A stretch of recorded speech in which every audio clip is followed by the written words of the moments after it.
A reporter from the Chicago Tribune who is standing by, Dan Hinkle of the Chicago Tribune. Dan, are you there? Yeah. Dan, what can you tell us about this the latest information involved in this incident? You know, it is breaking. We heard Mike Tobin talking about it. There are some discrepancies involved. First of all, the condition of the officer. What do you know about that? As we posted on our website at chicagotribune.com, the officer apparently has died, according to Lake County Undersheriff Raymond Rose.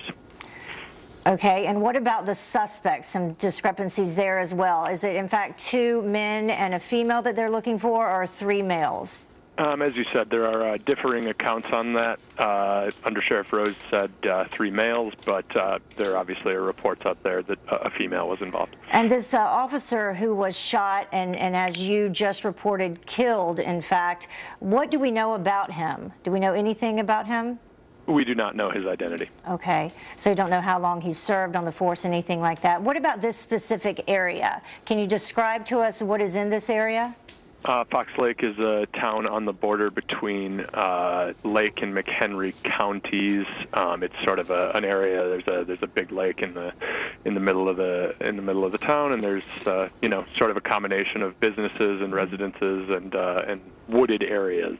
Sort of semi-rural. And when we started our newscast, we talked about schools being on lockdown, so parents who have children in that area should be aware of that. Is it still the case that they're on lockdown? Trains also stopped in that area? What do you know? I'm not sure about that. Those are things that I guess you'd have to look to other news sources for okay, that's what we had reported. Yeah. And then the struggle that happened between the officer and the suspects, do you have any additional information about that? No, we don't. I'm sorry. Okay. And Mike Tobin also reported that at this point they believe that the suspects are considered armed and dangerous because they may have the weapon from the officer and may also have his pepper spray. Have you heard anything in addition to that? It was said that the officer's weapon was taken. That's what Undersheriff Rose said, yes. Okay. And in terms of, let's see, I'm sorry, as I'm talking to you, I'm looking to see what the latest information is that I can see as well. For people in this area, are they being told to stay inside? I'm not sure about that. Again, they've been asked to call 911 if they see anybody who they don't see as belonging in their neighborhood. Okay, so tell us, what additional information do you have at this point?